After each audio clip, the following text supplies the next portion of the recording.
Halo semuanya, selamat datang kembali di channel kita. Kali ini kita akan membahas tentang tradisi pernikahan yang paling aneh dan unik di dunia. Dari melompat setinggi mungkin, sampai nggak boleh ke kamar mandi. Siap-siap dibuat kaget dengan keunikan budaya dari seluruh dunia. Jangan lupa untuk like, comment, dan subscribe ya. Oke teman-teman, pertama kita langsung terbang ke Kenya, ketemu sama suku Maasai. Di sini, buat para cowok yang mau nikah, syaratnya susah banget. Mereka harus bisa melompat setinggi mungkin. Bayangkan, seperti lomba lompat tinggi di Olimpiade, tapi hadiahnya istri. Katanya, semakin tinggi lompatannya, semakin kuat dan hebat juga dia dalam berburu. Jadi, buat kalian yang jago lompat tinggi, suku Maasai, mungkin jodoh kalian ada di sana. Tapi teman-teman, nggak cuma itu aja. Setelah berhasil lompat tinggi, pengantin pria juga harus ikut dalam upacara adat yang seru banget. Seperti minum darah sapi yang dicampur susu, dan menari bersama para wanita Maasai. Wah, bisa dibayangkan nggak sih serunya? Ngomong-ngomong soal suku Maasai, mereka ini terkenal dengan pakaian merahnya yang terang dan aksesoris manik-manik yang unik. Mereka hidup berpindah-pindah tempat untuk mencari padang rumput yang lebih bagus buat ternak mereka. Keren banget ya? Nah, bagaimana menurut kalian? Unik banget kan tradisi pernikahan suku Maasai ini? Dari Kenya, kita sekarang mampir ke Indonesia, tepatnya ke suku Tidong di Kalimantan. Nah, kalau di suku Maasai tadi harus lompat tinggi, di suku Tidong ini justru pengantinnya dilarang untuk ke kamar mandi. Iya, kalian tidak salah dengar. Selama 3 hari 3 malam setelah menikah, pengantin baru suku Tidong dilarang untuk buang air kecil maupun besar. Katanya, kalau dilanggar, bisa-bisa kena sial, seperti rumah tangganya tidak bahagia, atau bahkan salah satu pasangannya meninggal. Bayangkan teman-teman, 3 hari tidak ke kamar mandi. Bagaimana tuh rasanya? Ternyata selama 3 hari itu, pengantin baru dikasih makan dan minum sedikit sekali. Tujuannya supaya tidak kebelet pipis atau pup. Duh, benar-benar tradisi yang menantang sekali ya. Tapi tenang saja teman-teman, tradisi ini sekarang sudah mulai ditinggalkan kok. Mungkin karena banyak yang protes kali ya. Hahaha. Tapi tetap saja, tradisi ini jadi bukti kalau setiap budaya punya keunikannya masing-masing.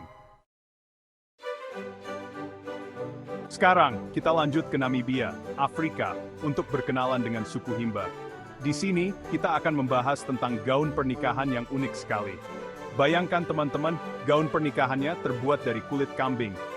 Tapi jangan salah, meskipun terbuat dari kulit kambing, gaun pernikahan suku Himba ini tetap terlihat cantik dan elegan loh.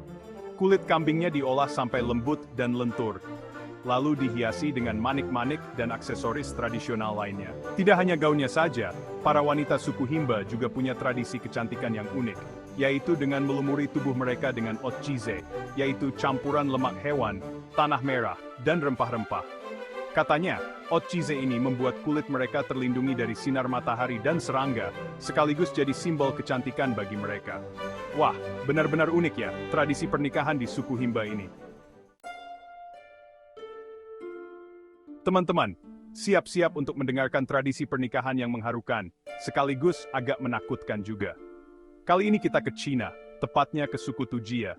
Di sini, para calon pengantin wanita punya kewajiban untuk menangis. Iya, menangis sungguhan. Jadi, sebulan sebelum hari pernikahan, para calon pengantin wanita diwajibkan untuk menangis selama 1 jam setiap harinya. Katanya, tangisan ini melambangkan rasa sedih karena harus meninggalkan keluarga dan memulai hidup baru. Tidak hanya sendirian, para calon pengantin wanita ini biasanya menangis bersama ibu, nenek, atau saudara perempuannya. Bahkan ada juga lagu-lagu khusus yang dinyanyikan saat mereka menangis. Duh, bisa dibayangkan tidak sedihnya. Tapi tenang saja, teman-teman, tangisan ini tidak selamanya berarti sedih kok. Bagi suku Tujia, tangisan ini justru dianggap sebagai ungkapan rasa syukur dan kebahagiaan karena akan segera menikah. Lanjut lagi, teman-teman. Kali ini kita ke Zambia, Afrika, untuk berkenalan dengan suku Bemba. Di sini sebelum menikah, para calon pengantin wanita harus melakukan ritual pembersihan diri yang cukup unik, yaitu dengan mandi di sungai. Mandi di sungai ini bukan mandi biasa, teman-teman. Para calon pengantin wanita akan didampingi oleh beberapa wanita yang lebih tua dan berpengalaman. Mereka akan membantu membersihkan diri, baik secara fisik maupun spiritual. Selama mandi, para wanita yang lebih tua ini akan memberikan nasihat-nasihat tentang pernikahan, cara mengurus suami, dan bagaimana menjadi istri yang baik. Jadi, selain membersihkan diri, ritual mandi ini juga jadi ajang bertukar cerita dan berbagi pengalaman antar wanita. Setelah selesai mandi, para calon pengantin wanita akan dipakaikan pakaian tradisional dan diantar pulang ke rumah untuk bersiap-siap menuju hari pernikahan. Dari Afrika, kita sekarang terbang jauh ke Rusia, tepatnya ke suku Yamal. Di sini, para cowok yang mau nikah harus bisa membuktikan kalau mereka adalah seorang pemburu yang tangguh. Suku Yamal ini hidup di daerah yang sangat dingin dan keras, teman-teman. Makanya kemampuan berburu jadi hal yang sangat penting bagi mereka.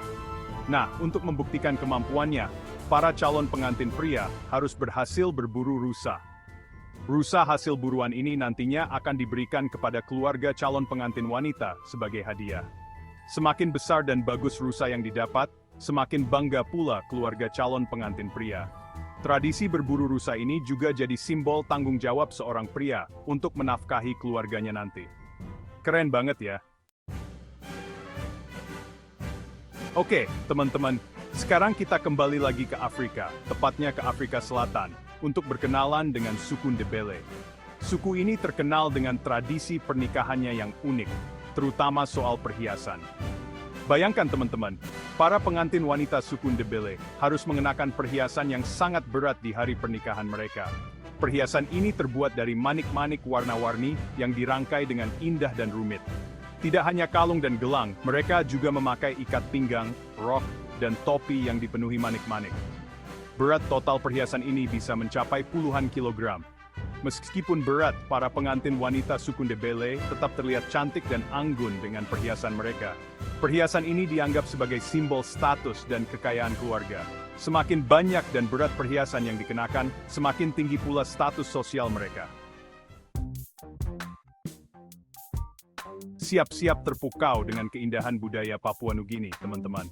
Kali ini kita mampir ke suku Huli, yang terkenal dengan tradisi pernikahannya yang meriah dan penuh warna. Salah satu hal yang paling menarik perhatian dari suku Huli adalah hiasan kepala yang dikenakan oleh para pria, terutama saat upacara pernikahan.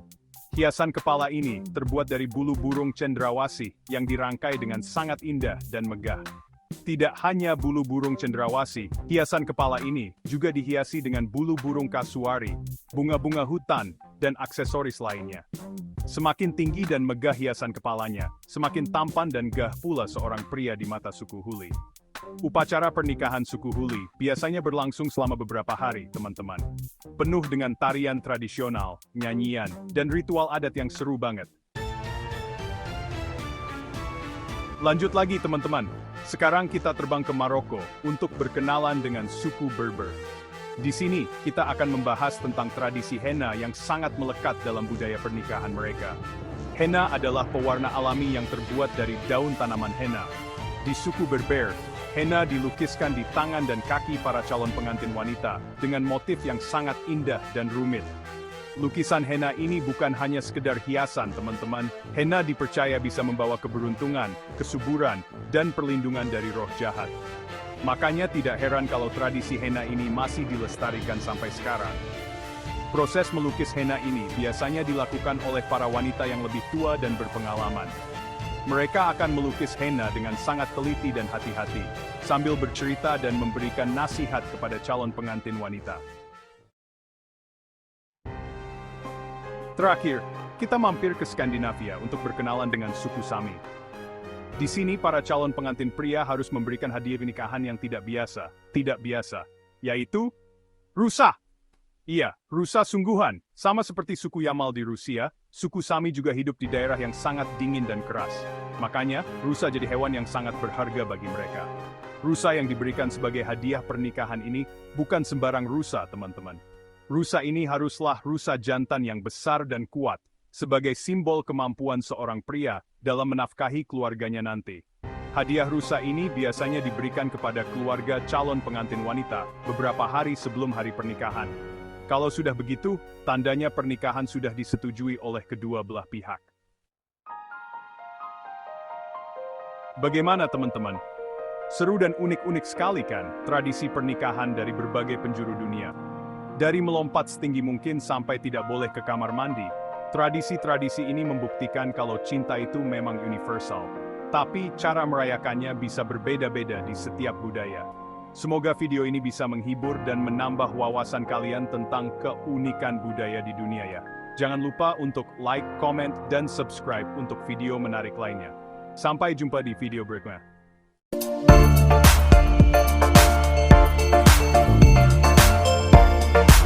Thank you.